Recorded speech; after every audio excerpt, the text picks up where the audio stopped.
Olá pessoal, hoje vim trazer aqui algumas atualizações relacionadas ao tema dos precatórios. Para você que acompanha aqui o nosso canal, fica ansioso por essas notícias. Tivemos duas notícias bem relevantes nessa última semana que eu trouxe aqui para a gente conversar. A primeira delas está relacionada à ADI 7064. Quem assistiu o nosso último vídeo sabe do que a gente está falando. Na realidade, essa é a ação direta de inconstitucionalidade por meio da qual o governo atual pretende ter declarada a inconstitucionalidade da PEC dos precatórios, né? Uma expectativa muito grande de vários credores poderem receber aí o valor dos seus precatórios sem esse grande atraso que muitos, infelizmente, estão vivenciando. No caso dessa ADI, houve um comunicado importante. O nosso ministro da Fazenda, Fernando Haddad, na última semana, durante uma reunião com governadores do estado do Nordeste, se manifestou dizendo que existe uma previsão de que o STF decida de maneira definitiva esse assunto da PEC dos precatórios até o dia 10 ou 15 de novembro desse ano. Então, vamos aí aguardar com muita expectativa. Estamos aí no horizonte dos próximos 10 ou 15 dias aguardando uma decisão definitiva do Supremo Tribunal Federal em relação ao assunto da inconstitucionalidade da PEC dos precatórios. O que essa DI pretende é declarar a inconstitucionalidade desse atraso que milhares de brasileiros têm vivenciado em relação à quitação de seus precatórios. Outro fato relevante é que provavelmente o STF deve decidir isso através do plenário, ou seja, todos os ministros envolvidos, ou apenas através do ministro relator, que no caso é o ministro Luiz Fux. Precisaremos aguardar então até dia 10 ou 15 de novembro, mas segundo o nosso ministro da Economia, Fernando Haddad, declarada a inconstitucionalidade dessa PEC, serão certamente muito beneficiados os estados do Nordeste com um repasse de mais de 20 bilhões, tendo em vista o comprometimento de quitar os precatórios do Fundef. Vamos aguardar. No horizonte das próximas semanas, possivelmente teremos notícias positivas em relação à decisão pelo Supremo Tribunal Federal. Outro fato relevante acerca da PEC dos precatórios é que você que acompanha aqui o nosso canal também consegue acompanhar a movimentação dessa ação, porque isso é público, através do site do Supremo Tribunal Federal. Vou mostrar aqui na tela como que funciona, né? Basta você ir aqui no campo de pesquisa, no portal do STF, e lá, digitando o número dessa ação direta de inconstitucionalidade, você terá condições de olhar os últimos andamentos e verificar quando o STF juntar então a sua decisão. No dia 30 de outubro, inclusive, você que já consegue acompanhar essa movimentação a partir de agora, houve uma petição de um amicus curiae. Vou ler aqui para você. Esse amicus curiae é o Sindicato dos Servidores Públicos da Secretaria de Educação e Cultura do Ceará e Secretaria de Educação e Cultura dos Municípios do Ceará, Sindicato APOC. Pessoal, essa não é uma decisão definitiva acerca da inconstitucionalidade da PEC. A petição do amicus curiae é uma petição de um órgão, de uma instituição, no caso de um sindicato, né, nesse caso concreto, podendo se manifestar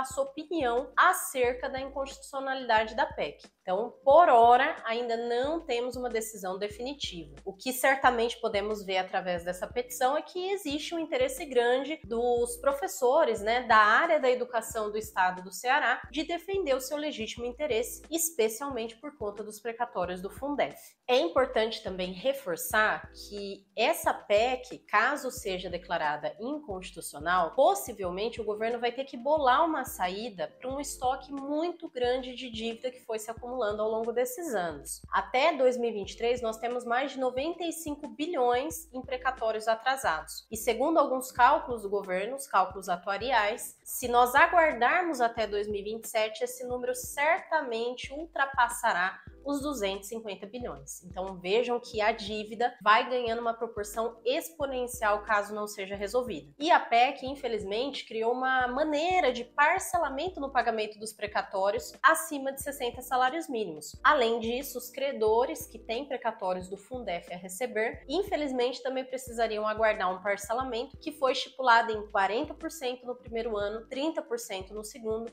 e 30% no terceiro. A segunda notícia que eu gostaria de trazer com muita felicidade para você que é credor, credora de um precatório aí do estado da Bahia, foi uma manchete que foi divulgada em vários portais de notícia, relatando o pagamento de precatórios da casa de 1,5 bilhões de reais em cerca de 1 ano e 9 meses dentro do estado da Bahia. Esse é o maior volume desde então e supera as expectativas das gestões do estado da Bahia desde 2022. Esse é um dos maiores volumes de quitação em precatórios estaduais que nós vimos nos últimos anos. As manchetes, inclusive, relatam que o pagamento desse volume significativo de dinheiro ajudou, inclusive, a aquecer a economia. Nós sabemos que o pagamento de precatórios por parte dos estados, a organização das suas contas fiscais, é extremamente relevante. Eu acho que essa manchete da Bahia reflete muito esse cenário. Quando o estado consegue organizar as suas contas, colocar a saúde orçamentária em primeiro lugar, o dinheiro que é pago para esses credores certamente será revertido para o estado, porque as pessoas usam o dinheiro para movimentar a economia, para investir em novos negócios, investir em seus funcionários, utilizar bens, serviços e no final do dia isso acaba direta ou indiretamente revertendo para a economia. Então acho que nós só temos a ganhar com isso. Nós sabemos que tem muitos desafios que ainda precisam ser superados, novos projetos precisam ser desenvolvidos para resolver de vez o problema dos precatórios, mas com base nessas duas últimas notícias bastante relevantes, acho que temos um horizonte de muita esperança pela frente. Vamos aguardar as próximas notícias. Conte conosco sobre mais atualizações acerca do tema dos precatórios. Nós aqui da LTZ Capital procuramos sempre trazer as notícias mais recentes relacionadas ao assunto. Se esse vídeo é relevante para você, curte, compartilha, segue aqui o nosso canal, que no horizonte das próximas semanas certamente teremos novidade sobre o assunto.